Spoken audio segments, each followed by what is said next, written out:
Astaghfirullah Rabbal baraya, Astaghfirullah minal khataya.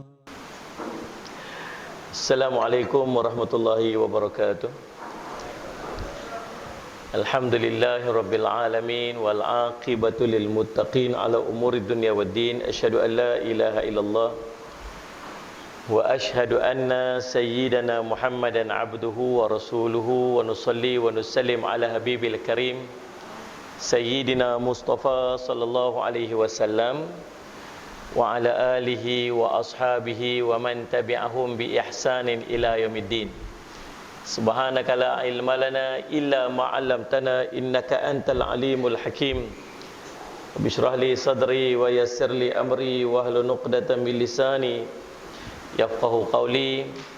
Bismillah ma syaa Allah la yasuqul khair illa Allah ma syaa Allah, la yasrifu su'a illa Allah ma syaa Allah, ma kana min ni'matin fa min Allahi ma syaa Allah, wala haula wala quwwata illa billah al-aliyyil azim. Allahumma anta rabbi la ilaha illa anta khalaqtani wa ana 'abduk wa ana ala ahdika wa wa'dika mastata'tu, a'udzu bika min syarri ma sana'tu, abu'u laka bi ni'matika alayya wa abu'u bi dhanbi faghfirli fa innahu la yaghfiru dhunuba illa anta. Bismillahilladzi la yadurru ma'asmihi syai'un fil ardi wala fis samai wa huwas samiul alim. Bismillahilladzi la yadurru ma'asmihi syai'un fil ardi wala fis samai wa huwas samiul alim. Bismillahilladzi la yadurru ma'asmihi syai'un fil ardi wala fis samai wa huwas samiul alim. Na'udzu bikalimatillahi tammati min syarri ma khalaq. Na'udzu bikalimatillahi tammati min syarri ma khalaq. Na'udzu bikalimatillahi tammati min syarri ma khalaq. Allahumma inna na'udzu bika minal baras wal jununi wal judhami wa min sayyi'il asqami. Allahumma inna na'udzu bika minal baras wal junun wal judham wa min sayyi'il asqam. Allahumma inna na'udzu bika minal baras wal junun wal judham wa min sayyi'il asqam. Wa sallallahu ala sayyidina Muhammadin wa ala sahbihi wasallam. Alhamdulillah rabbil alamin. Alhamdulillah, puji syukur kita panjatkan kepada Allah SWT. Sampai juga saya ke Masjid An-Nur, Kampung Kerubung, Salih Al-Syamad Melaka ni. Salih Al-Syamad Muhammad. Dan saya ucap terima kasih pada pihak masjid yang sudi untuk menjemput saya pada malam ni. Jaga SOP, tu kena beritahu tu. Salih Al-Syamad, masing-masing jaga, nak buat macam mana kita kena jaga, kita duduk dalam situasi ni. Tajuk yang diberikan kepada saya ni, dua tajuk yang sepatutnya dua kuliah. Satu tajuk COVID-19, satu tajuk fitnah Dajjal. Dajjal kan, Dajjal ni tuan-tuan 4 jam. Cerita Dajjal saja 4 jam. Saya lihat dari Muhammad. Jadi nak himpun semua cerita COVID-19 sekali dengan Dajjal ni tuan-tuan, jadi campur-campur semua dalam pukul 12 hari kita habis lah, insyaAllah. Boleh lah? Boleh lah, baru mula. Tengok lagi sampai pukul 9 lagi dia mulalah dah pusing, lunjur kaki sana, tinggal tak menongging lagi. Dia tengok dia. Tuan-tuan salih ala Muhammad. Baik, apa yang kita tengok sekarang ni tuan-tuan, salih ala Muhammad, saya cuba nak kaitkan dengan apa yang berlaku sekarang ni. Sekarang ni kita berhadapan dengan satu fitnah akhir zaman. Tuan-tuan mau tak mau, suka tak suka, kita duduk pada fasa terakhir pada akhir zaman. Fasa ni, zaman ni, waktu yang para sahabat selalu tanya dekat Nabi SAW.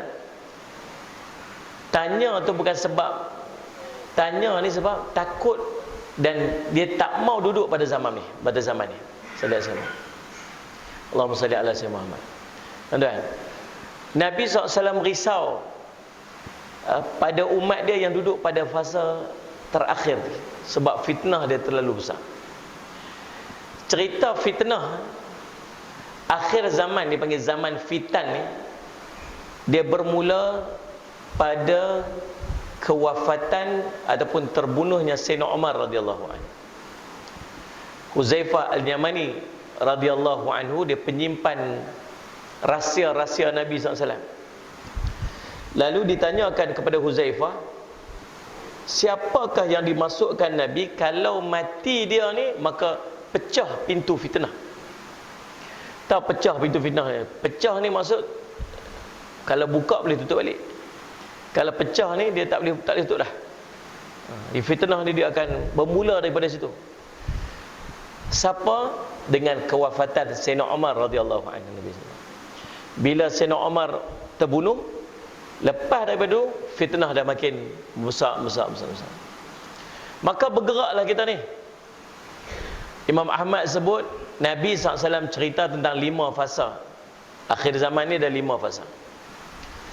Daripada kerasulan Nabi SAW sampai Allahumma salli Muhammad, habis sampai kiamat. Manusia akhir zaman dia akan melalui 5 fasa.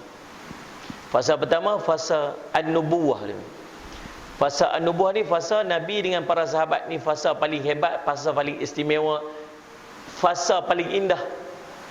Fasa tak ada konflik, sebab isu tanya Nabi SAW, Nabi tolong jawab. Ada masalah apa? Nabi SAW ada. Nabi SAW kata, kalau aku ada bersama dengan kamu ni waktu Dajjal muncul ni, aku akan pertahankan kamu. Tak apa, ada Nabi SAW. Yang aku takut Dajjal muncul waktu aku tak ada. Waktu tu kamu sendiri akan pertahan diri kamu sendiri. Allah akan pertahankan kamu. Tuan-tuan, Allahumma salli ala Sayyidina Muhammad. Zaman pertama dia panggil zaman nubuwah. Lebih kurang 13 tahun Nabi SAW pun 30 tahun, 23 tahun, 13 tahun di Mekah, 10 tahun di Madinah, Nabi wafat. Masuk fasa kedua, fasa khilafah ala manhaj an-nubuwah. Satu sistem pemerintahan berdasarkan pada sistem kenabian. Siapa? Zaman Khulafa' Ar-Rashidin. Zaman Khulafa' Ar-Rashidin, Nabi sebut dalam satu riwayat 30 tahun.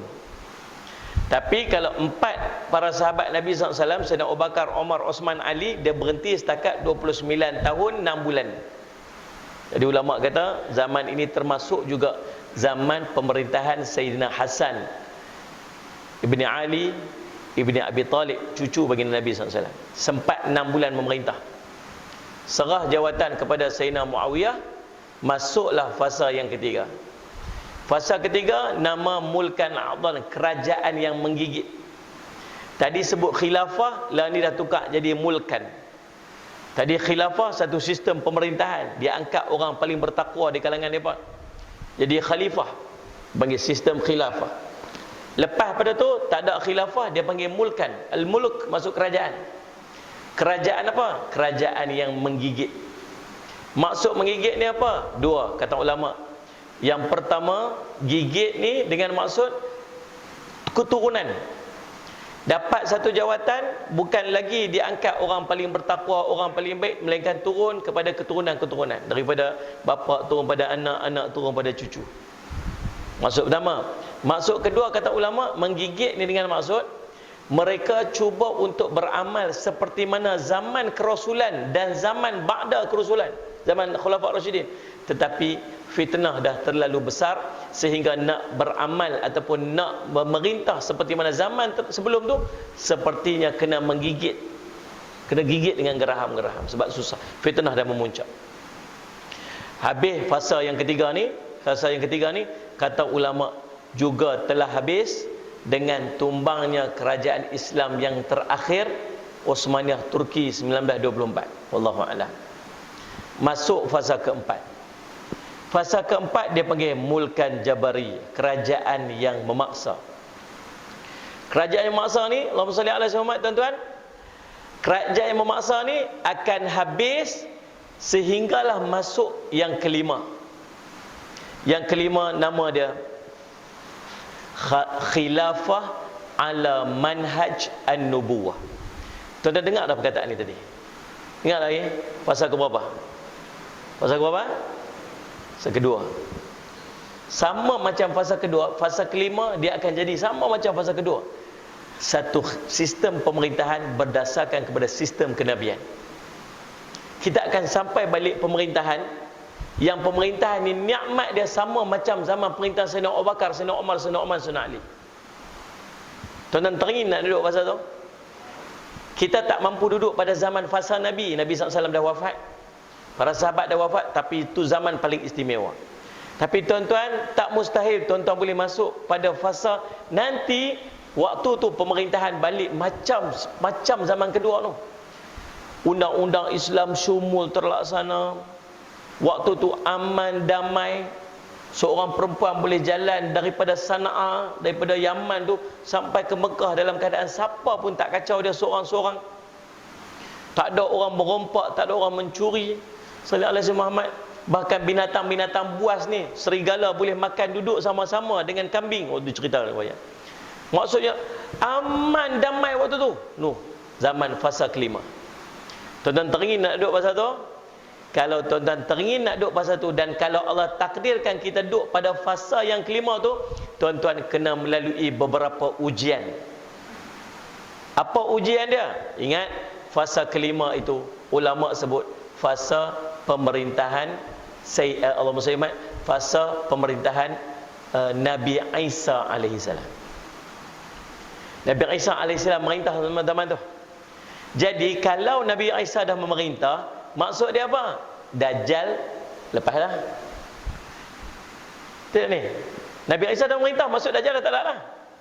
Dajjal dah mati. Maksudnya kalau tuan-tuan nak sampai ke zaman yang fasa kelima tu, tuan-tuan kena berhadapan dengan fitnah Dajjal. Tuan-tuan dah melalui ujian yang namanya pemilihan Imam Al-Mahdi, berbai'ah kepada Imam Al-Mahdi. Kemudian Dajjal, kemudian Ya'juj Ma'juj. Ni semua benda-benda ni, fitnah-fitnah besar ni selesai, barulah Nabi Isa akan memerintah. Jadi tuan-tuan, daripada bayangan tadi ni, sallallahu alaihi Muhammad, agak-agak kita ni duduk fasa ke berapa? Pertama, zaman nubuah dah. Dua, khulafa rasyidin dah. Yang ketiga ada. Yang keempat? Yang keempat. Maksud dia, kita duduk pada zaman yang tidak memustahilkan kita untuk melihat Dajjal dengan mata kepala kita sendiri. Betul tak? Tak mustahil. Ulama sebut, ni waktu dia ni. Inilah waktu Dajjal akan muncul. Bila? Tak tahu. Tunggu time dia. Allahumma salli alaihi. Dan tuan-tuan tengok tak apa nak jadi. Sebelum kita nak masuk cerita Dajjal, fitnah, kita duduk pada zaman kemuncak fitnah. Antara fitnah yang berlaku dekat kita, Allah uji kita dengan nama dia COVID-19. Saya nak petik sikit ya, sebab nak spend banyak masa nak cerita tentang Dajjal tu lebih manfaat sikit kot, kan?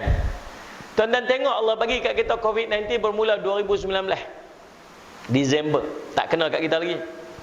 Dia mula masuk negara kita ni, kita dah aktif masuk bulan 2 Februari 2020. Betul saya kan? Semenjak daripada tu tuan-tuan, Allahumma salli ala sayyidina Muhammad, tuan-tuan tengok macam mana kita berbalah tak habis-habis. Orang Islam balah dengan orang bukan Islam, orang Islam berbalah dengan orang Islam. Tuan-tuan, Allahumma salli ala sayyidina Muhammad, tuan-tuan tengok tak sekarang ni waktu ni, berapa ramai yang duk balah sama-sama kita tentang SOP masjid. Kawan nu kata kawan nu, kau ni kata kau ni. Sampai ada di kalangan kita yang sanggup canggah ulama. Ulama tak betul, mufti tak betul, sallallahu alaihi Muhammad, tulis dalam media sosial sebagainya, merendah-rendahkan keilmuan alim ulama sampai ke tahap macam tu. Sedangkan yang membuat keputusan ni bukan Allahumma salli ala sayyidina Muhammad, tu imam kampung kita, ulama dunia, sallallahu alaihi wasallam. Kata, oh ni WH ni apa, sistem Dajjal lah ni, Freemason soalnya macam ni New World Order, wallahu alam lah tuan-tuan, kita tak tahulah. Tapi tuan-tuan nak tengok, saya nak sebut satu benda je. Siapa tak teringin rapat sah tuan-tuan? Betul tak ni? Tuan-tuan untung kat Melaka tuan-tuan ni, boleh juga kuliah-kuliah macam ni, boleh juga main semayang jemaah. Dia masuk belah Selangor tuan-tuan, satu masjid 6 orang aja boleh sembahyang. Sallallahu alaihi wasallam. Nah, 6 orang. Kuliah tak ada langsung. Saya pernah hari itu singgah sampai nak sembahyang. Daripada Kedah saya sampai KL. Saya nak singgah sembahyang maghrib, ingat waktu tu pukul 6.40 petang. Belum masuk maghrib lagi. Tapi ingat nak standby siap-siap, nak sembahyang jamak siap-siap. Sampai kat masjid, tuan-tuan, masjid punyalah besar. Masjid tu punyalah besar. Solat cepat. Berkali ganda, saya ingat 4 kali ganda ni masjid tuan-tuan ni. 4 lebih. Kalau setakat 4 kali ganda lagi besar. Allahumma salli ala Muhammad. Saya pun pergi, ada security jaga kat situ. Saya kata saya nak sembahyang maghrib. Sembahyang maghrib sana ujung sana. Saya pun pergi kat sana. Dekat mana? Dekat situ. Saya tengok daripada ruang yang sangat luas tu, dia hanya buka ruang saat ni lebih sikit besar ni kot ni, antara ni yang ni, untuk kita solat kat situ. Dan hanya dibenak masuk 4 orang dia sekali sembahyang. Saya tuan. Lalu subhanallah, saya kata saya nak pergi tandas tak boleh tak? Tak boleh. Saya ni baru sampai pada Kedah ni, saya nak pergi bersih diri sekejap, saya nak sembahyang ni, saya maghrib. Tak boleh. Lepas tu macam mana saya nak sembahyang ni, saya nak pergi tandas ni? Tak boleh. SOP. Geram kat kita ni kan. Kadang-kadang geram kat lah. Consider lah sikit kata. Saya nak pergi tandas sikit lah. Tak boleh. Tunjuk Ustaz tandas kat mana? Tu. Saya pergi sendiri. Saya pergi ikut belakang tu. Dia buat tak tahu, dia nampak saya pergi, tapi dia nak kata suruh dak, larang dak, macam lah kan. Saya pergi tandas pun semua. Masuk maghrib, azan maghrib, nak sembahyang maghrib. Allahumma salli ala Muhammad. Allahumma salli ala Muhammad. Kita pun nak sembahyang kat mana? Rupanya kena sembahyang kat situ. Dan sembahyang ada budak-budak Grab motor apa semua, bukan Grab food apa semua, duk tunggu nak sembahyang. Dalam ramai-ramai yang duk tunggu kat sembahyang kat luar tu, 4 orang je boleh masuk semua 4 orang sembahyang, cepat-cepat bagi salam, keluar, dia penuh pula nak sembahyang lagi. Masjid punyalah besar. SOP. Dan untung tak tuan-tuan kat belakang ni? Saya nak tanya, untung tak ni? Syukur dekat Allah. Tuan-tuan komplain, Allah cabut ini. Tuan-tuan komplain saja, Allah cabut. Tuan-tuan boleh main semayang kat masjid lagi. Pasal apa ni tak boleh semayang rapat, pasal apa ni apa semua ni apa semua tetap puas hati. Tunggu lagi, Allah cabut, main masjid pun tak boleh dah. Setakat mana kita boleh buat? Syukur pada Allah. Ada orang tak boleh buat macam kita tuan-tuan. Tuan faham tak ni? Tuan-tuan, salli ala Sayyidina Muhammad. Sembahyang berjemaah ni sunat muakkad. Salli ala Sayyidina Muhammad. Salli ala Sayyidina Muhammad. Fardu kifayah. Betul kan? Kemudian tuan-tuan, bukan sembahyang berjemaah. Rapatkan saf. Itu hukumnya. Apa hukum rapat saf tuan-tuan? Saya tanya ni, apa hukum rapat saf? Macam tak tahu buat gaya ni. Apa hukum rapat saf ni? Sunat. Kalau tuan-tuan sembahyang tak rapat saf, sah tak sembahyang tuan? Dan ni saja, dia bukan COVID-19 ni. Bukan cerita COVID-19 ni. Cerita tak ada COVID pun tak ada, 19 pun tak ada. Kalau tuan-tuan main sembahyang ni, saja sembahyang bagi renggang dengan orang sebelah tu, saja. Sah tak sembahyang tuan ni? Sah tak? Memang dia buat macam tu pun sebelum ni. Sebelum ni dia sembahyang pun memang sembahyang renggang-renggang pun, bukan rapat sangat pun. Dia ni tambah kalau macam ni okeylah, tengah kapet engineer satu lompat seorang tu, oi jangan duduk rapat dengan dia. Macam ni dia buat. Ya sikit je. Sikit. Orang suruh rapat sah, tak nak rapat sah. Dulu pun kita sembahyang tak rapat sah, bukan rapat sangat pun. Kalau rapat sah betul ni, baru bertemu dengan baru tu, baru rapat sah. Sah tak sembahyang? Tuan-tuan main sembahyang tadi, tu imam duduk kat sini, tu imam duduk kat sini, ni ada kat sini, tuan-tuan sampai lambat dah. Sampai tu imam nak duduk, dah duduk tahiyat akhir dah. Kalau tuan-tuan berjalan main tadi, tu imam bagi salam, tuan dekat pintu tu, tuan-tuan Allahu Akbar, terus duduk saja ikut tu imam. Sah tak sembahyang jemaah tuan? Saya nak tanya ni. Sah tak? Sah, cuma tak dapat pahala sah. Tak dapat pahala saf. Jemaah dapat tak? Saf. Rapat saf apa hukum dia?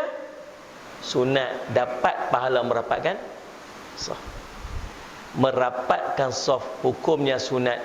Bergaduh sama orang Islam hukum dia haram. Tiap hari bergaduh ni. Salat Jumaat sampai kata mufti tak betul, sampai kata alim ulama tak betul, aku yang betul. Dia siapa? Goreng cakotiau ya. Tak, saya nak cerita tuan, fitnah. Semua orang kata dia betul. Salat Allah Muhammad. Fitnah, bergaduh sama-sama Islam. Tuan-tuan, ni belum mai dajjal lagi. Ni belum mai dajjal lagi. Allahumma salli ala sayyidina Muhammad, tuan-tuan. Sabak satu hari dia reda, kita semayang rapat-rapat. Kita mai semayang masjid ramai-ramai, kita semayang rapat-rapat. Waktu tu salam lah nak salam, tak apa. Peluk cium tak apa. Sabak saat ni waktu wabak. Nah, saya cakap, waktu wabak nak buat macam mana? Kita sedang berhadapan dengan ujian yang nama dia wabak. Sallallahu alaihi Muhammad. Maka sabak satu hari nanti Allah bereda wabak ni diangkat. Kita semayang rapat-rapat, kita salam balik, kita ciumlah pipi kawan kita macam mana kita duk buat sebelum ni sampai waktu dia nanti. Waktu lah ni sekarang ni tengah wabak, kita sabak sat. Dan ini juga merupakan ikhtiar. Nah, saya sebab faham tak? Tuan-tuan. Baik, tak mau cerita yang tu, nak cerita Dajjal. Dajjal, tuan-tuan. Allah, tuan-tuan jangan serius sangat, saya tengok muka tuan-tuan takut pula saya ni. Saya senyum sikit, Tak marah saja. Kan, sebab tuan, kena waktu ni stres tuan, takut kita kena Allah. Tambah-tambah lah ni dimai jenis macam mana tuan? COVID-19 dia positif tak ada tanda. Tak ada apa ni, tak ada gejala. Celah-celah kita ni mana tahu ni. Kalau dia ada muka hijau ke, mana tak? Muka oranye biru ke, tak apa ke, oh ni orang COVID-19 hijau sikit. Tak ada apa, relax, tak ada apa. Yang boleh tahu kata dia kena tu bila ada orang dekat dia pergi batuk, pergi check dia ni, oh dia ada. Bila kawan dia tu ada, oh siapa-siapa yang duk close contact dengan dia pergi check, tengok tu dia daripada 10 orang 5 orang kena. Semua tak ada apa. Betul kan? Takut tak tahu. Waktu ni kita kena ada duit. Waktu ni kita kena ada duit. Kalau macam ni dia panggil mini love. Cerita. Kalau gosok sikit dia jadi duit. Ajak-ajak sikit dia duit. Waktu ni kita kena ada duit. Tahu duit tu apa? Doa, usaha, ikhtiar, tawakal. Yang pertama doa. Betul doa yang saya awal tadi, saya angkat tangan, saya minta tuan-tuan tolong angkat tangan sama-sama. Nama dia doa. Doa apa? Doa jauh wabak, doa jauh musibah. Bismillahilladzi la yadurru ma'asmihi syai'un fil ardi wala fis sama' wa samiul alim. Na'udzu bikalimatillahi tammati min syarri ma khalaq. Allahumma inna na'udzubika minal barasi wal jununi wal judami wa min sayyi'il asqami. Tu doa-doa supaya Allah jauh musibah, jauh wabak pada kita. Yang kedua ada usaha dan ikhtiar. Ada usaha kita apa ni? Duduk jauh-jauh sikit. Duduk jauh-jauh tu bukan pasal apa? Pasal kod dia ada. Kod dia tu ada. Mana kita tahu tak ada tanda kan? Tapi tak batuk pun Ustaz. Dia penyakit ni dia tersebar melalui apa ni? Melalui droplet saya panggil. Dia panggil cairan yang duduk dalam tubuh badan kita ni. Bila dia bersin, dia batuk, keluar pada mulut dia, orang sebelah sedut. Dan dia tak boleh travel lebih pada 1 meter. Bila dia bersin, dia akan jatuh. Dia tak sampai 1 meter, dia akan jatuh ke bawah. Dia tak akan pergi kat orang tu. Sebab tu dia suruh kita jarak 1 meter. Usaha, ikhtiar. Tapi dia tak batuk pun Ustaz. Bukan tunggu batuk, sembang ya tuan-tuan. Bercakap ya. Bila kita bercakap, dia keluar habuk-habuk tau. Habuk-habuk ni daripada mulut kita ni keluar, disedut oleh kawan kita sebelah. Sebab tu jarang saya kuliah orang duduk dekat-dekat kat sini ni. Ni berkat semua duduk dekat-dekat, bukan duduk sedut ayat lihat ustaz. Dia duduk jauh-jauh sikit ya. Tuan-tuan, subhanallah, bila duduk jauh-jauh sikit, dia tak sempat nak sampai. Usaha, Ikhtiar lagu mana lagi Ustaz Syamad tuan? Ikhtiar makan vitamin ke? Salli ala Sayyidina Muhammad. Pakailah paklong ni tuan ni. 1,000 harga dia, jangan main-main. 1,000 harga dia. Allah sifat ada kawan seorang tu. Tuan-tuan, dia Allah salli ala Sayyidina Muhammad. Waktu makan boleh buka emas. Lepas tu dia buh emas dalam poket dia. Dia pergi bayar. Waktu dia pergi bayar tu tuan, polis main pegang dia. Ambil gambar dia. Pegang dia. Pasal apa ni? Pasal apa tahan saya ni? Pasal apa saman ni? Pasal tak pakai emas. Ni emas duduk dalam poket ni. Ya, emas duduk dalam poket, suruh pakai kat sini, bukan letak dalam poket. Tapi saya main makan ni. Boleh buka waktu makan je, waktu bayar kena pakai balik. Waktu makan je boleh buka, waktu nak bayar dekat kaunter ni kena pakai balik. Lepas tu macam mana ni? Aman eh? RM1,000. Makan roti canai, teh tarik, tak sampai RM6, bayar RM1,000.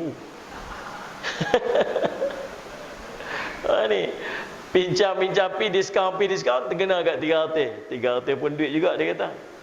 Tuan-tuan, kita ni pakai yang ni bukan pasal RM1,000 ke ada RM300 ke. Kita pakai ni pasal kita tak mau sedut hak orang ataupun kita bagi hak kita pada orang. Ikhtiar nak buat macam mana? Buat je lah tuan-tuan. Saya lihat Syamad. Lepas tu main semayang bawa ni. Bawalah sejadah ni. Ni saya bawa ridak. Kan? Tuan-tuan bawa lah sejadah. Sejadah ni pasal apa? Pasal kita duduk semayang tu. Entah siapa semayang sebelum kita tadi. Dia pergi duduk sujud ke kat situ. Nampak ni? Lepas tu dia duduk batuk-batuk ke, dia sujud ke, ayat liuk dia keluar ke apa semua. Kita pergi sujud pula ke tempat dia tu. Tak kita tanda elok ke situ. Kalau saya pergi semayang kat RNR, saya tak bawa sejadah. Saya semayang dekat tempat bangkah tu. Ni via RNR tengok, tempat bangkah tu, tempat bangkah ni orang tak semayang tu, semayang kat situ. Rupanya bukan saya, orang lain pun semua buat macam saya. Kita dah ingat kita buat itu. Tak ada juga. Pada saya di empat tu pasal apa? Pasal nak selamat. Ikhtiar buat macam mana? Memang Nabi suruh ikhtiar. Nabi kata apa? Larilah daripada penyakit berjangkit bagaimana kamu takut pada singa. Takut ada penyakit, lari pada penyakit berjangkit tu macam kamu takut pada singa. Siapa suruh? Nabi suruh. Tu ikhtiar lah tu. Jangan duk pergi dekat dia. Siapa suruh? Nabi suruh. Lepas tu masuk tuan-tuan tu tulis nama. Ni pakailah scan tu tengok MySejahtera tu kan. Ataupun tulis nama betul-betul, tulis nama, nombor telefon cantik-cantik sikit. Ini pergi tulis apa? Spiderman. Saja jahat. Batman, Ultraman tu baca macam-macam perangai dia tulis. Pasal apa tulis macam tu? Dia kata, sekali orang ambil nombor telefon saya. Memanglah orang nak ambil nombor telefon. Tak pasal apa orang nak ambil nombor telefon tu. Kok apa-apa jadi kat situ, orang boleh tahu nak cari dia kat mana. Tuan mai tak dekat masjid ni, tuan mai tak dekat shopping komplek ni hari tu. Ya saya mai. Pasal apa? Ni ada seorang tu dia tuan pi nak masuk dekat kedai ni. Saya masuk kedai tu. Tolong pi suap Ustaz. Boleh tahu. Tu yang tuan ikhtiar. Nak buat macam mana? Kita duduk zaman dia. Yang last sekali tawakal. Kita serah balik pada Allah. Allah nak bagi, nak buat macam mana? Salat Syekh Muhammad. Faham tak?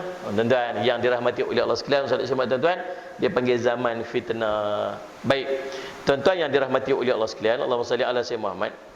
Saya nak ambil beberapa hadis yang berkaitan dengan Dajjal. Dajjal ni akan main. Allahumma salli ala Syekh Muhammad tuan-tuan. Dajjal ni akan datang sehingga kan subhanallah, Allahumma salli ala Syekh Muhammad, diceritakan, Allahumma salli ala Sayyidina Muhammad. Allahumma salli ala Sayyidina Muhammad. Bermula daripada zaman Nabi Nuh alaihi salam telah pun memperingatkan umat dia tentang Dajjal. Zaman Nabi Nuh dulu dah peringat umat dia. Kata Nabi SAW, tak ada Nabi semenjak daripada zaman Nabi Nuh dulu dah peringat umat dia tentang Dajjal. Sebab apa? Sebab apa duk peringat daripada? Sebab fitnah Dajjal ni merupakan fitnah yang sangat besar. Dia kalau benda yang hebat, benda yang mahal, benda yang penting, kita duk peringat. Mai kita peringat, ni tanah ni jangan duk jual nah, tanah ni tanah penting ni tanah pusaka ni, dalam tu ada apa sebagainya. Pesan kat anak kita. Anak kita lagi pesan pula dekat cucu kita. Ni tolong ni jaga tanah ni apa semua ni. Tok Wan dulu dah pesan ni. Kat sini penting-penting semua. Selagi cucu nu pesan pula kat cicit ni. Pasal apa ni? Pasal benda tu penting. penting dan besarnya fitnah Dajjal ni, sehingga kan tahu Dajjal dia akan muncul di akhir zaman. Nabi Nuh dulu pernah peringat dah umat dia tentang Dajjal. Kemudian tuan-tuan, Allahumma salli ala sayyidina Muhammad, Allahumma salli ala sayyidina Muhammad, Allahumma salli ala sayyidina Muhammad. Daripada Abu Ubaidah Al-Jarrah radhiyallahu anhu, Nabi SAW, baginda menyebutkan tentang Dajjal. Lalu baginda memperincikan dengan ciri-cirinya yang aku tidak dapat mengingatinya. Para sahabat bertanya, wahai Rasulullah, bagaimanakah hati kami pada ketika itu? Apakah seperti hari ini? Baginda menjawab, atau boleh jadi lebih baik. Boleh jadi macamlah ni, boleh jadi lebih baik daripada tu. Sallallahu alaihi wasallam Muhammad. Dajjal ni tuan-tuan, Nabi SAW cerita dah ciri-ciri dia. Mata Dajjal ni tuan-tuan, Dajjal ni tuan-tuan kena ingat, dia manusia. Dajjal ni bukan sistem ke, bukan Allahumma salli ala Muhammad, kerajaan ke. Dia manusia, dia memang manusia betul. Seorang sahabat nama Tamim Ad-Dari pernah berjumpa Dajjal. Pernah jumpa dah Dajjal. Cuma Dajjal waktu dia jumpa tu tak jadi macam Dajjal yang Nabi SAW cerita ni lagi. Pasal Dajjal ni dia berubah. Waktu Tamim Ad-Dari jumpa dia zaman Nabi SAW dulu, Dajjal ni dia seorang manusia yang badan dia besar. Tamim Ad-Dari terdampak di satu pulau, dia naik kapal, kemudian kapal dia tu di lambung ombak sampai pecah kapal dia terdampar di satu pulau sampai jumpa dengan satu binatang yang pelik yang duduk berdiri di tepi laut tu. Dia kata kami tak kenal mana depan mana belakang dia, berbulu penuh badan dia. Dia kata kamu siapa? Aku Ajasasah, dia kata. Kamu ni siapa? Dia tanya kepada Tamim Ad-Dari dan pengikut-pengikut dia, lebih kurang 30 orang. Kami ni orang Arab, kami mai daripada sekian-sekian tempat apa semua. Kamu pergi dekat tu. Dalam pulau ni ada seorang yang sedang menunggu kedatangan kamu. Dia kata kami pun tak tahu siapa, kami pun pergi, akhirnya berjumpa dengan seorang laki-laki yang sedang dipasung. Tangannya diikat di lehernya dengan besi, kakinya diikat dipasung dengan besi daripada lututnya sampai ke kakinya. Duduk. Kami tak pernah jumpa manusia sebesar ini, setegap ini. Lalu dia tanya pada kami, kamu siapa? Dia kata, kami ni orang Arab yang mai dari sekian-sekian tempat. Kami tanya kepada dia, kamu tu siapa pula? Dia kata, kamu akan tahu tentang aku sebentar lagi.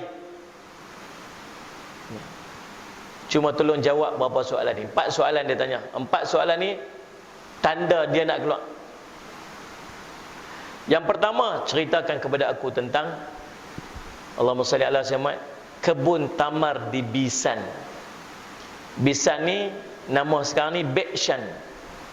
Dekat mana? Duduk dekat Palestin, hampir kepada sempadan Jordan, atas daripada Tasik Tabariyah ataupun Sea of Galilee. Saya duduk cerita ni saya pernah sampai kat situ. Pergi tengok sendiri. Duk bincang tentang hadis Dajjal ni, saya teringin nak pergi tengok tempat tu. Sebab Dajjal ni kata, dia kata, apa jadi dengan kebun tamar dekat situ? Dia kata, kebun tamar tu masih ada buah dia. Sebentar lagi buah dia akan habis. Dia kata. Saya pun pergi tengok. Saya tanya, tempat ni milik siapa? Ini tempat milik orang Israel. Lah ni, Israel dah jajah. Betul tak tempat ni dulu ni pokok kurma banyak? Saya tanya dekat tour guide tu. Dia kata betul. Sini dulu orang-orang Palestin dia tanam pokok kurma. Sini semua ladang kurma. Sebab dia tempat subur. Tanah dia tanah subur. Apa jadi dengan pokok kurma tu? Habis kena tebang dah. Pasal apa kena tebang?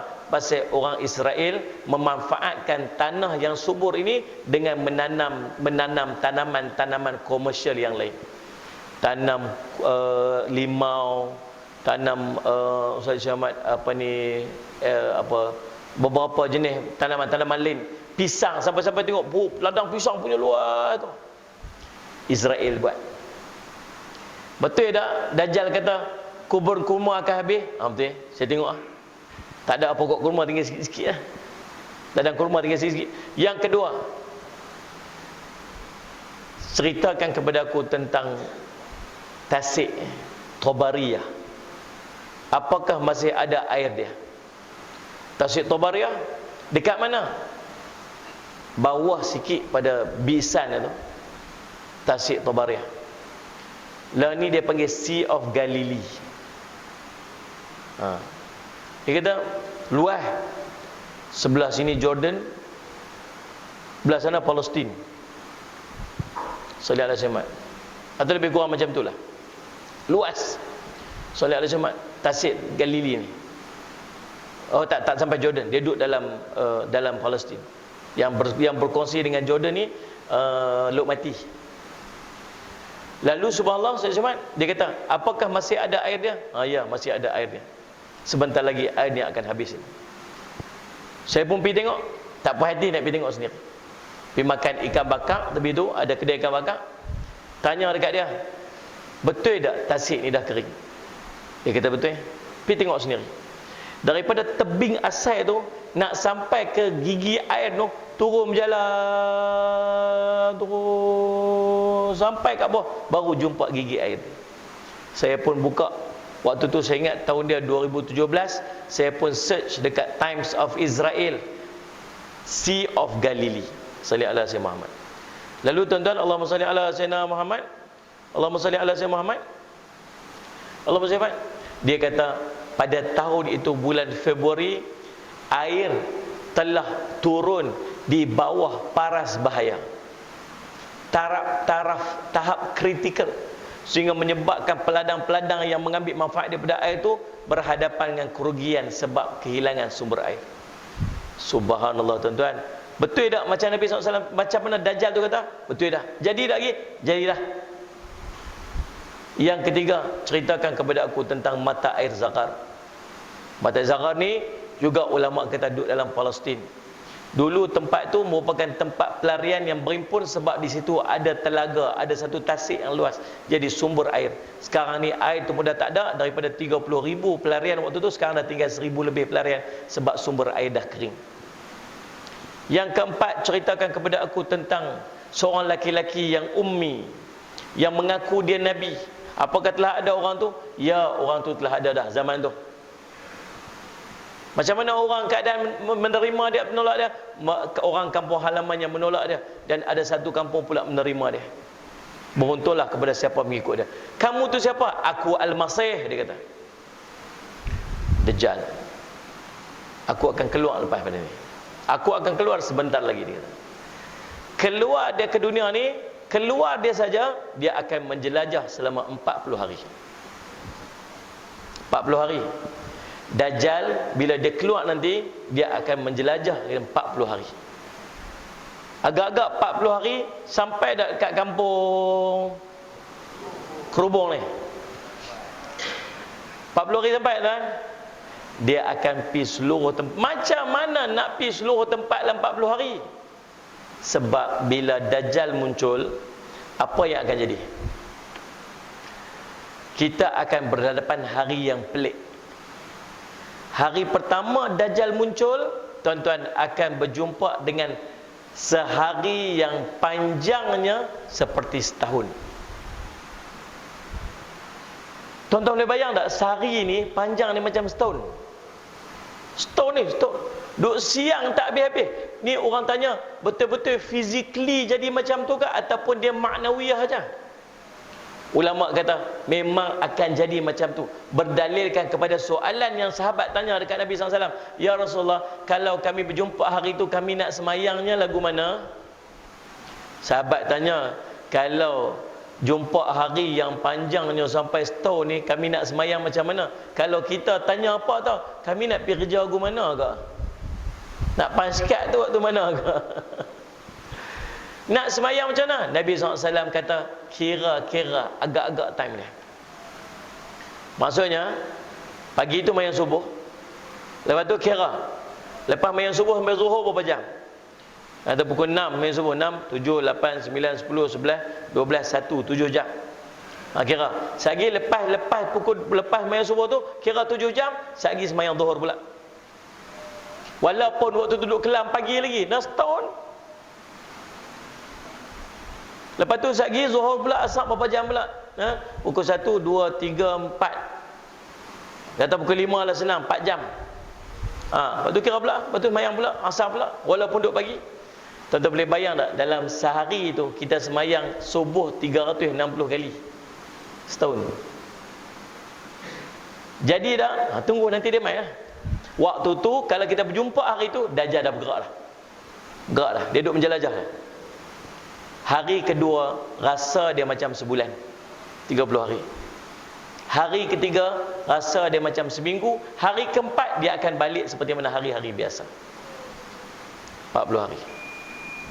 Tuan-tuan, Allahumma salli ala sayyidina Muhammad.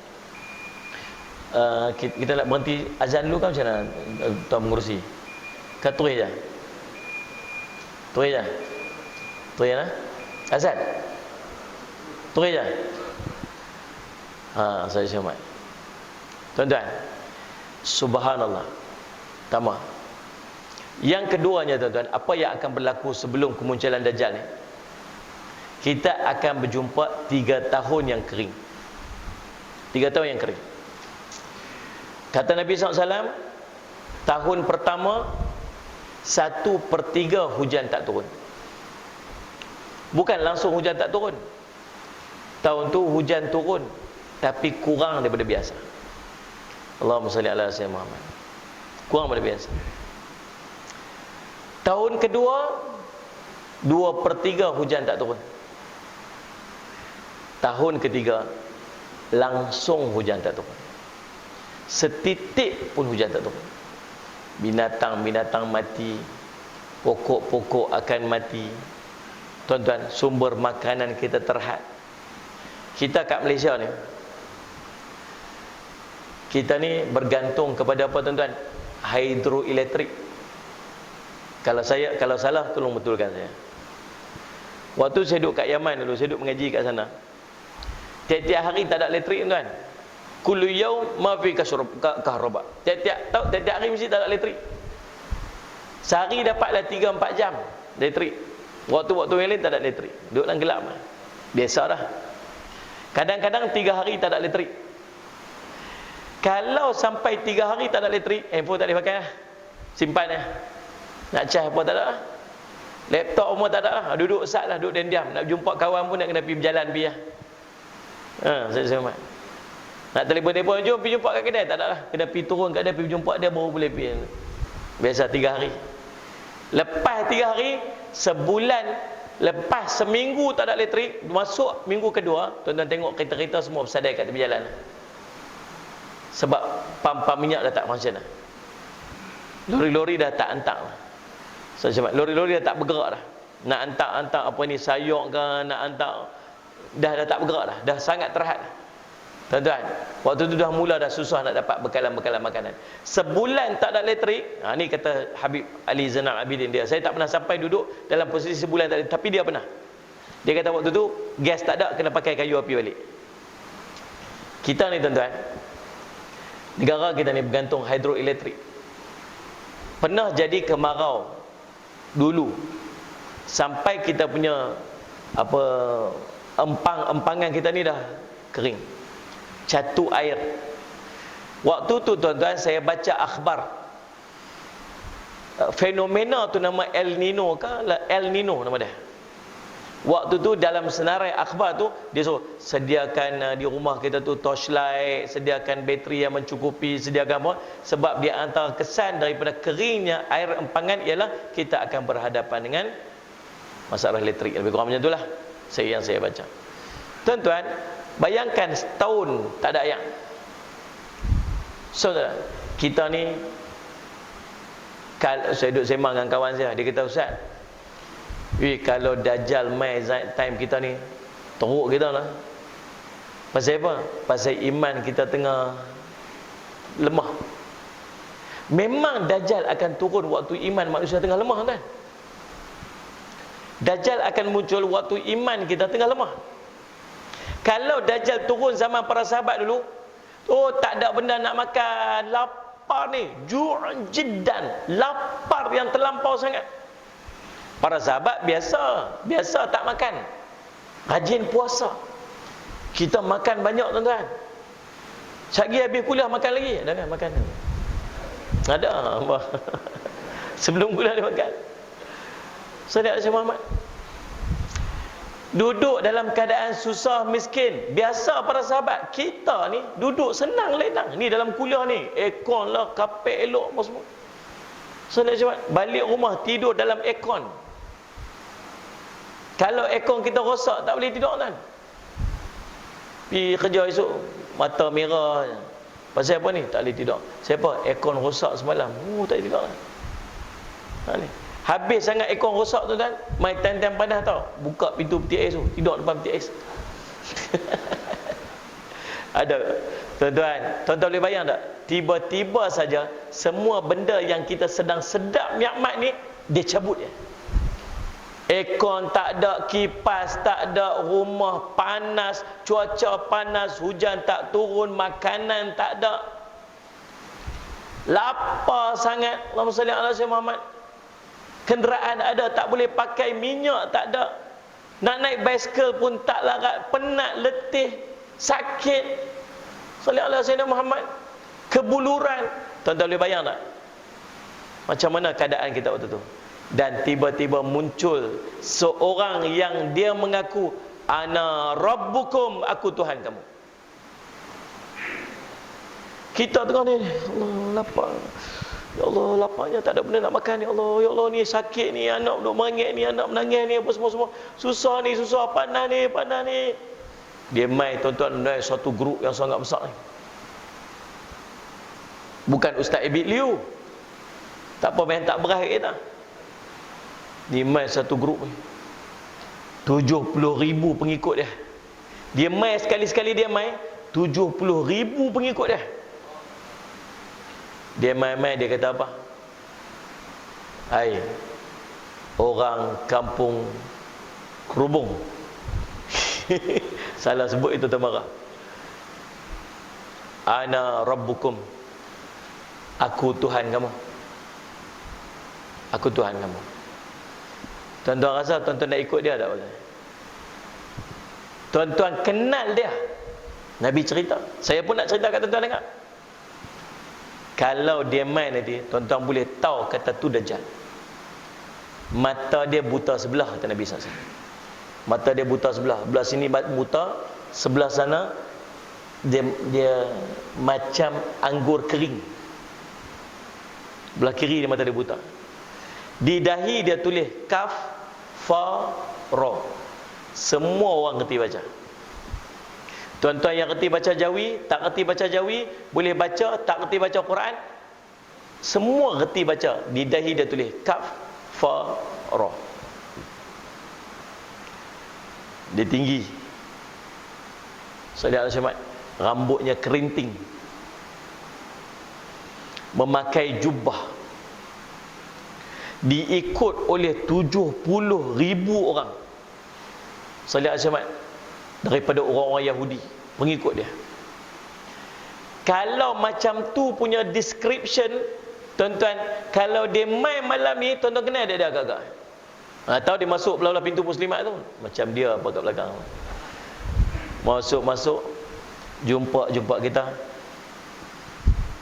Ana rabbukum, aku Tuhan kamu, ikut aku. Tuan-tuan kenal ciri-ciri dia. Tuan-tuan nak ikut tak dia? Ikut tak dia? Jawab ni kuat sikit. Nak ikut tak dia? Sekarang tak lah. Waktu tu main dengan perut lapar, main dengan duduk dalam susah, main dengan tak ada siapa nak tolong kita, main dalam keadaan anak-anak duduk merengek lapar. Ada mungkin di kalangan kita yang telah mati. Sallallahu alaihi wasallam. Tuan-tuan, kamu nak apa? Kamu nak apa? Ikut aku. Siapa yang setuju ikut dia, hari itu juga hujan turun. Kampung tu ikut dia. Ya kamu Tuhan kami. Hujan turun hari itu juga. Tanah yang kering kontang habis, subur jadi elok. Binatang-binatang jadi gemuk. Dia bawa roti berbukit-bukit roti, dia bawa makanan kat kita. Saya takut tuan-tuan, dengan roti tu aja kita ikut Dajjal. Betul tak tuan ni? Saya takut tuan-tuan, dengan roti itu aja kita kan, Allahumma salli ala sayyidina Muhammad, Allahumma salli. Orang yang paling ramai akan ikut Dajjal ni siapa tuan-tuan tahu? Orang perempuan. Muslimat jaga elok. Ikut Dajjal ni bukan sebab Dajjal tu handsome. Abang kita depan ni jauh lagi handsome lagi. Tuan-tuan, tapi sebab apa? Sebab desakan. Orang perempuan ni lembut tuan. Dia tak makan tak apa asal anak-anak dia makan. Dia susah tak apa asal anak-anak dia jangan susah. Waktu anak susah, anak meringit, lapar semua, Ibnu Umar kata apa? Rasulullah bersabda, Dajjal akan turun pada dataran yang subur ini dengan melewati satu lembah, dan golongan yang paling banyak keluar untuk menuju kepada dia ialah daripada kalangan kaum wanita. Sehingga kan seorang laki-laki akan kembali menemui isterinya, ibunya, anak perempuannya, saudara perempuannya, dan kepada bibiknya untuk mengikat mereka dengan tali, kerana khawatir mereka akan keluar menuju kepada Dajjal. Kemudian Allah menjadikan kaum muslimin berkuasa ke atasnya hingga mereka akhir dapat membunuhnya. Tuan-tuan, nak cerita, Nabi sebut dalam hadis riwayat Imam Ahmad ni, siapakah orang yang akan merelakan hati keluar beramai-ramai untuk ikut dan kena fitnah Dajjal? Siapa? Orang perempuan. Dia ikut Dajjal bukan sebab dia suka, tapi dia rasa duk fikir anak-anak dia, fikir keluarga dia. Tuan-tuan yang dirahmati oleh Allah sekalian, Allahumma salli ala sayyidina Muhammad. Salli ala sayyidina Muhammad.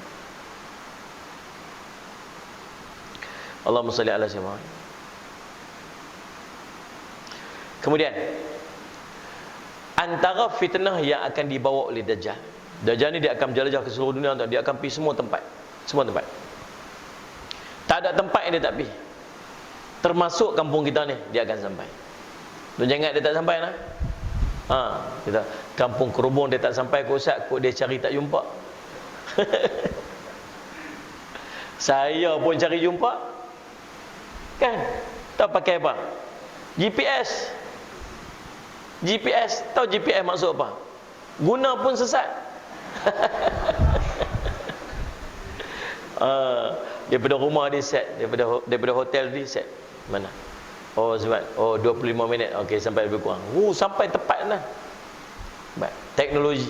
Tuan-tuan tahu tak, kita semua ni ada kod kita. Tak payah tunggu vaksin lah. Dia kata nanti kalau vaksin nanti masuk kita punya apa? Masuk apa-apa benda lah dalam tubuh badan kita pun nak tahu. Lah ni pun dia tahu lah kita buat apa. Sungguh kan, dia tahu dah kita buat apa lah ni. Saya satu hari, sallallahu alaihi wasallam Muhammad, masuk tahun 2019, saya dapat satu email daripada Google. Google bagi tahu dekat saya, perjalanan saya selama setahun, saya pi berapa kampung, saya pi berapa daerah, saya pi berapa negeri, saya pi berapa negara. Detail. Nak tengok, tekan, dia tunjuk hari pertama zoom sini, hari kedua pi sini, hari ketiga pi sini, hari keempat pi sini. Kuliah ceramah merata. Takut saya tuan-tuan. Saya kata, ya Allah, dia apa boleh tahu kita buat apa? Kita pergi mana? Semua orang tahu. Tak payah update, tak payah habaq. Dia tahu, dia trace kita pergi mana.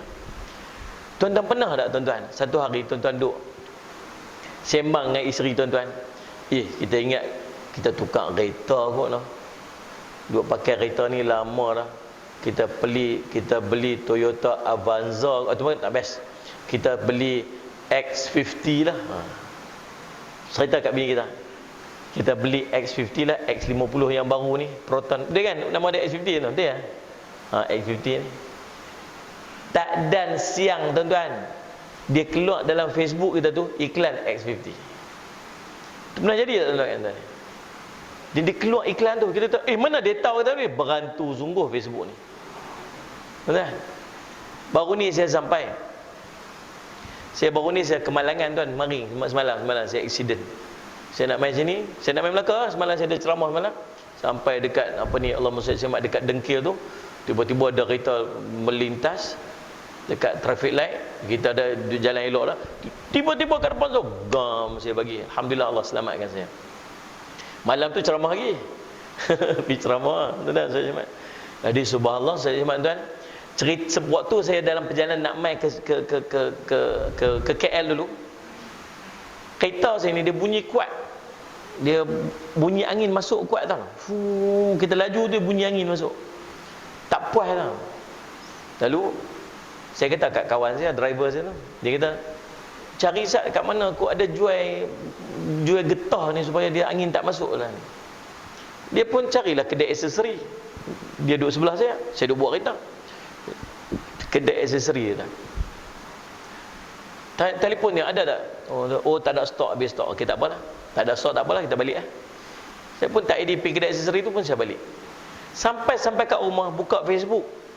Terus keluar anda mencari apa ni getah kedap. Saya kata ya Allah, saya tulis screenshot. Dia kata nak cerita.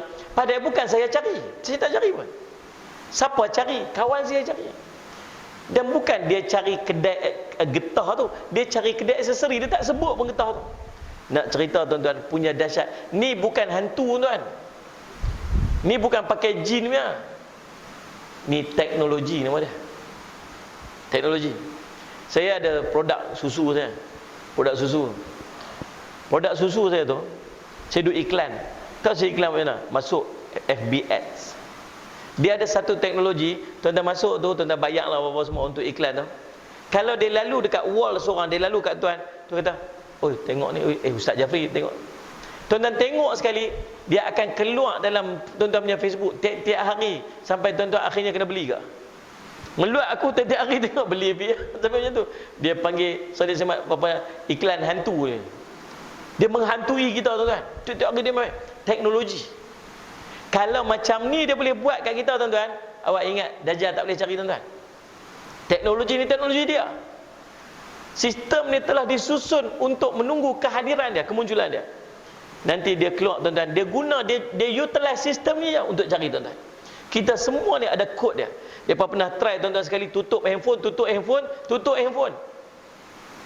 Depa buat kajian, rupa-rupanya walaupun kita off handphone kita, dia boleh trace kita pergi duduk mana. Nah, kita ni semua ada nombor ni, nombor 1, nombor 2, nombor 3, nombor 4. Semua ada nombor coding kita ni.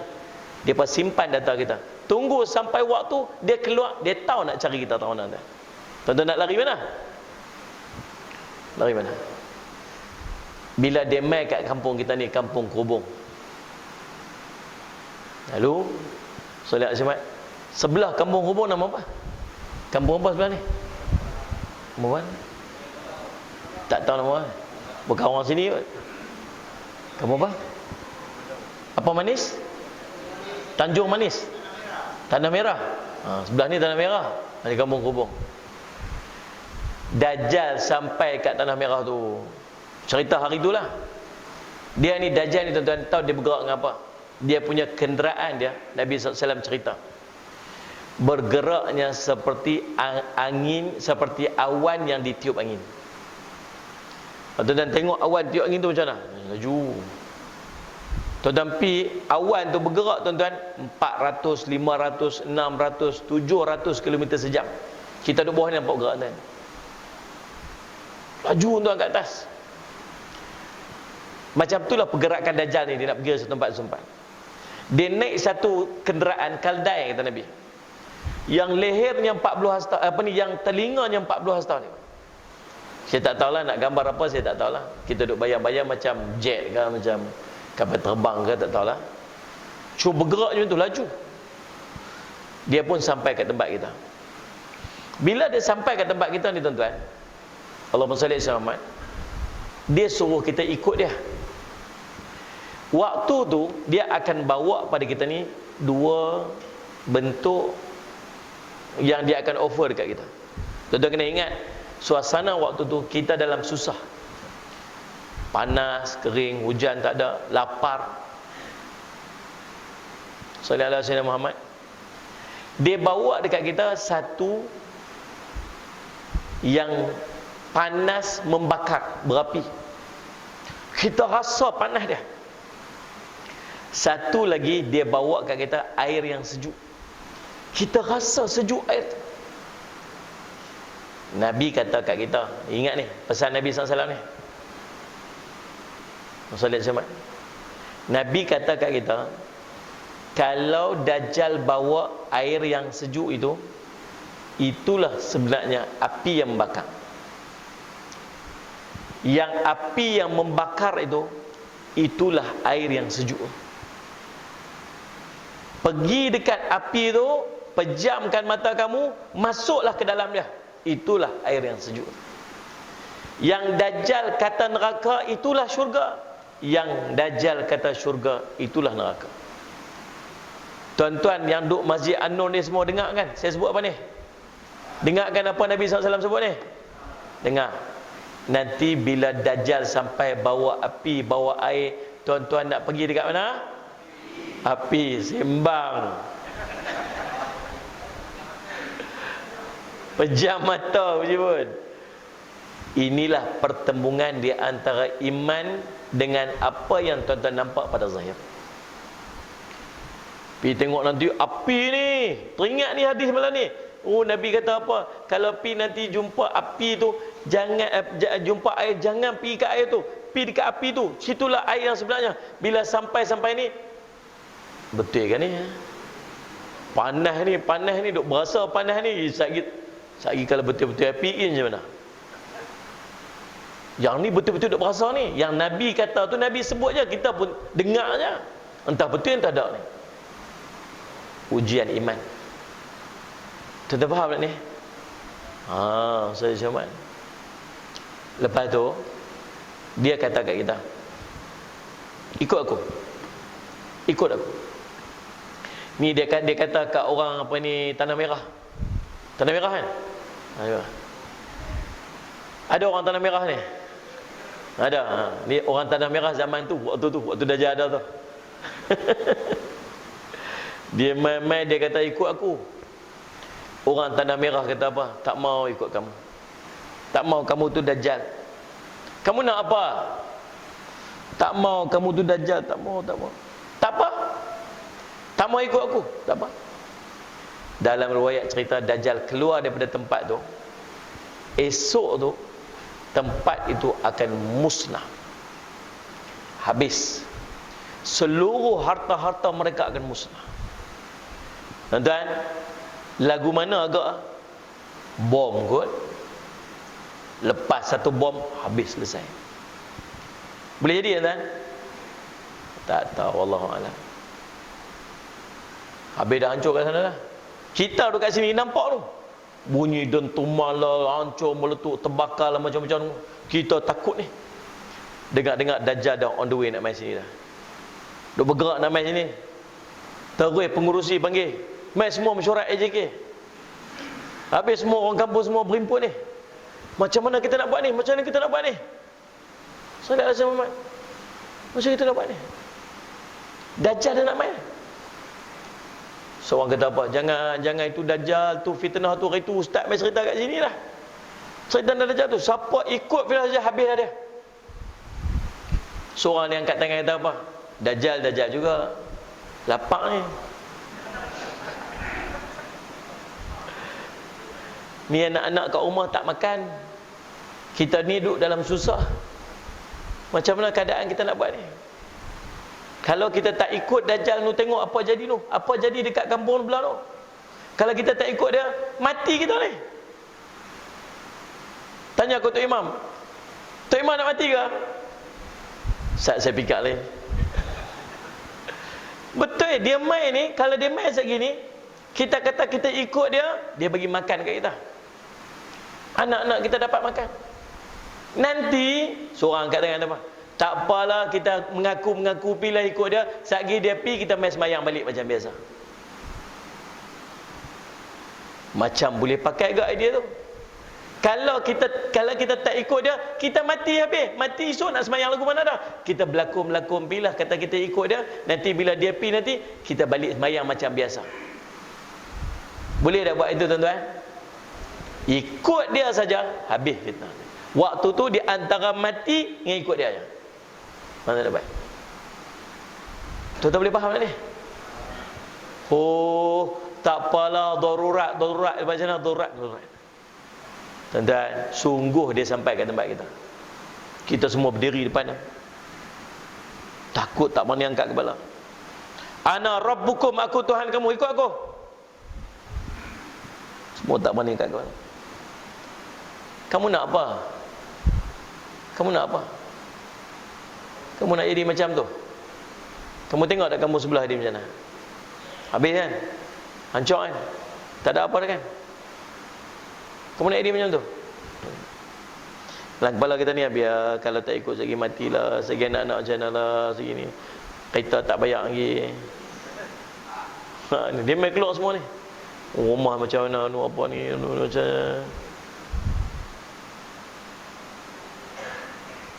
kamu lapar, kamu nak makan, bawa, hantar mai, makanan, bukit-bukit roti mai ni, makanan mai, bagi makan. Kamu panas, tak hujan, turun, hujan turun. Kita dah setahun tak berasa setitik air pun tuan, hujan turun, sejuk. Ambil minuman, bagi binatang, bagi makanan. Oh, suruh tadi yang tunduk tu dah habis. Semua orang sudah terkena dengan fitnah Dajjal. Tuan-tuan, Allahumma salli ala sayyidina Muhammad. Momen ni akan sampai, waktu ni akan sampai. Bila? Tak tahu, wallahu a'lam. Sebab tu tuan-tuan, apa yang kita boleh buat untuk mengelak diri kita daripada fitnah Dajjal? Yang pertama, doa. Tiap-tiap hari doa, jangan tinggal. Nabi SAW ajar kat kita. Apa doa dia?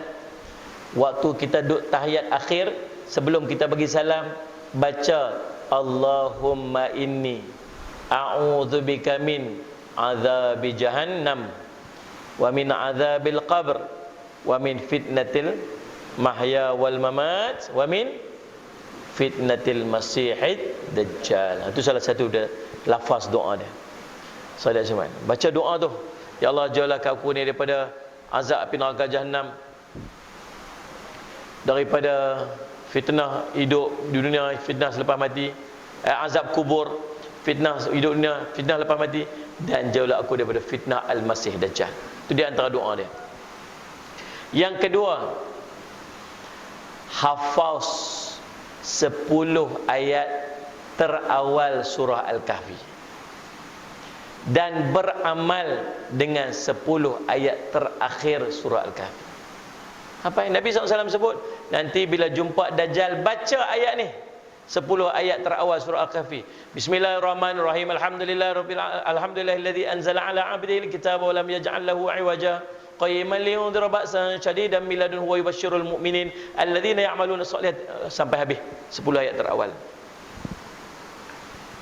Hafallah tuan-tuan. Saudara Muhammad. Kalau dia mai kita tak apa macam mana? Aku Dajjal. Nabi kata suruh 10 ayat terakhir surah Al-Kahfi. Tunggu sana.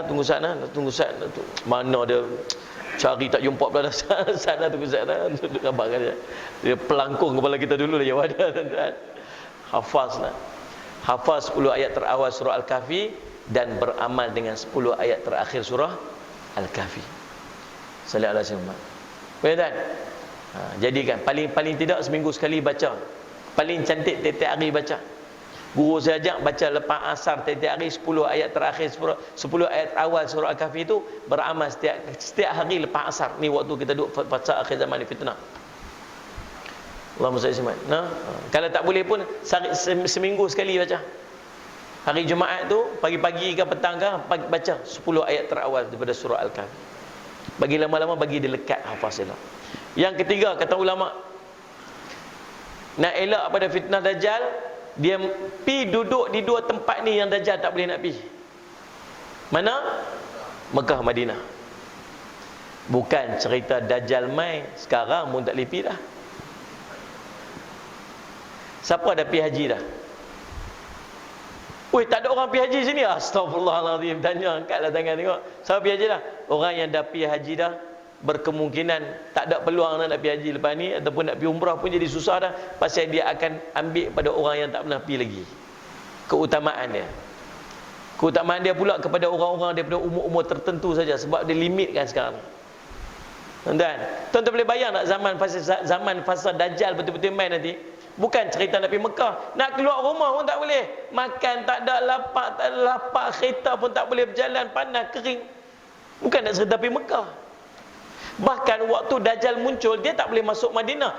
Dia mai duduk di pinggir Madinah. Ada satu bukit dekat dengan sisi Madinah. Kalau tuan-tuan pergi dekat Madinah, tuan-tuan pergi dekat kilang Quran.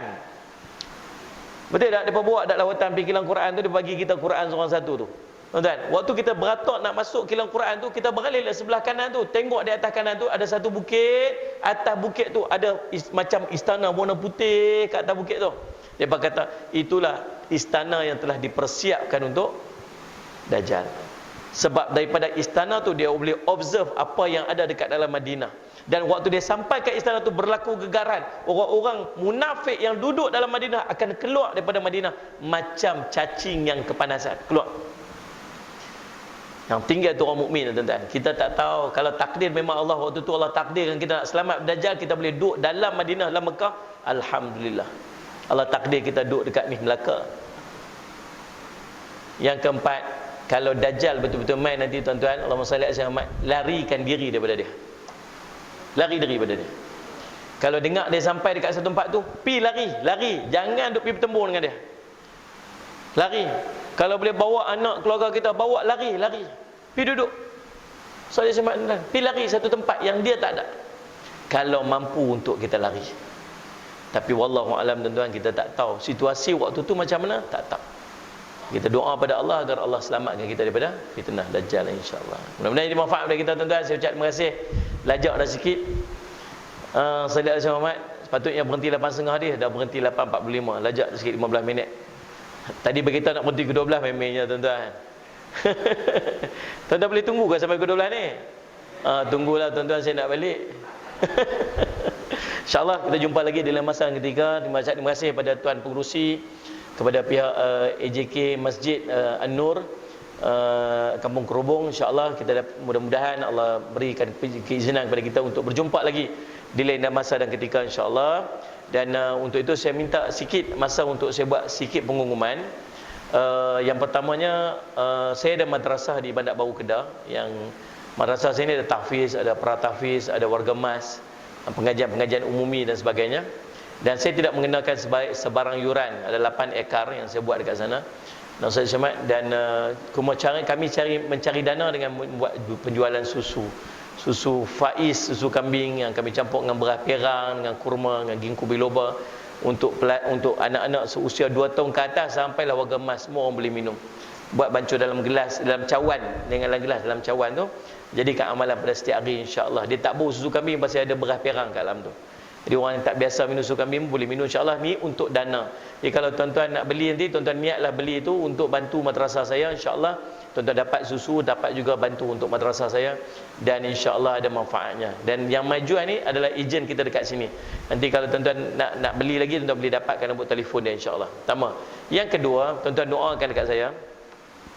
Saya sedang dalam proses untuk buka ma'had saya di Tanjung Minyak. Madrasah saya, Ma'had Darul Faizin Cawangan Melaka, saya akan buka dekat Tanjung Minyak. Kami dah beli satu tanah seluas 7 ekar. Salih Al-Syed Muhammad, dan kita akan buka madrasah dekat situ. Cawangan saya daripada sana buka mai dekat sini. Jadi saya dah siapkan plan untuk masjid, lebih kurang besar ni lah masjid dia. Kemudian ada bangunan asrama pelajar dan sebagainya. Dengan kos pembelian tanah semuanya, pembelian tanah untuk bangunan tu saja, dan itu lebih kurang 1.6 juta yang tu untuk bangunan saja. Tak termasuk dengan tanah yang sekeliling tu. Cumanya waktu saya buka madrasah saya di Bandar Baru Kedah tu, saya buka dengan seluruh kawasan itu saya jadikan tanah wakaf. Dan orang warga emas yang duduk dekat dalam tu semua duduk dalam rumah-rumah yang telah diwakafkan. Tuan-tuan faham tak? Jadi ada timbul waktu tu orang kata dekat saya, Ustaz, boleh tak buat satu madrasah yang sama, tapi kami nak buat rumah kami di situ. Dan faham tak ni? buat satu kawasan madrasah tu, dan kami nak buat rumah kami dekat dalam madrasah tu. Saya pun bincang dengan orang sini, maka kami beli satu tanah tu kami buat madrasah kami dekat tengah-tengah tu. Ada tahfiz, ada pengajian umumi, pengajian untuk masyarakat sebagainya, pengajian berkitab, dan kami pecahkan ada lebih kurang 50 lot tanah untuk siapa yang nak mai beli dan nak duduk dan nak buat rumah dia dekat dalam madrasah kami. Kami susun pengajian dia setiap hari, mengajilah daripada pagi sampai petang dengan pelajar tahfiz kat situ, dengan pengajian ummi semua kat situ. Tuan-tuan, tanah bermula daripada harga 50,000 lebih, sampailah ke tanah yang 100,000 harga dia yang besar tu. Jadi tuan-tuan pilihlah, tuan-tuan nak duduk kat mana, tuan-tuan nak beli tanah mana, tuan-tuan buat rumah dekat situ, insya-Allah. Dan kita sediakan pengajian untuk tuan-tuan kat situ. Tanah tu bukan satu tanah besar satu nama. Setiap lot tanah tu kita akan dia ada individual title dia, tanah geran dia sendiri. InsyaAllah tuan-tuan, yang tu pun tuan-tuan boleh dapatkan maklumat dekat luar sana. Sebab kami sedang mencarilah, sebab kami nak set up dah. Masjid pun kami nak start buat dah. Kalau sekali dengan buat rumah tu, tuan-tuan duduk kat dalam tu sekali, kita imarahkan masjid kat dalam tu. Dan insyaAllah saya pun akan ulang alik untuk kuliah saya dekat situ, insyaAllah. Tuan-tuan boleh dapatkan maklumat dekat luar sana lagi tentang maklumat tentang tanah dan susu tu, insyaAllah. Mudah-mudahan, saya harap saya akan berjiran dengan tuan-tuan dalam Faizinville tu, Ma'had Darul Faizin nanti dekat Tanjung Minyak, insya-Allah. Mudah-mudahan bermanfaat. Wallahu subhanahu wa ta'ala alam. Aqul qouli hadza wa astaghfirullah li wa lakum. Wassalamualaikum warahmatullahi wabarakatuh.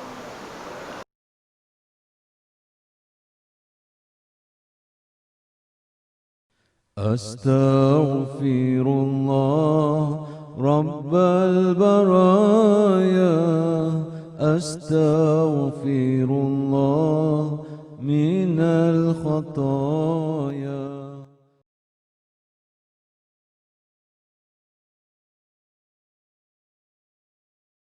Astaghfirullah Rabbal baraya, astaghfirullah minal khataya.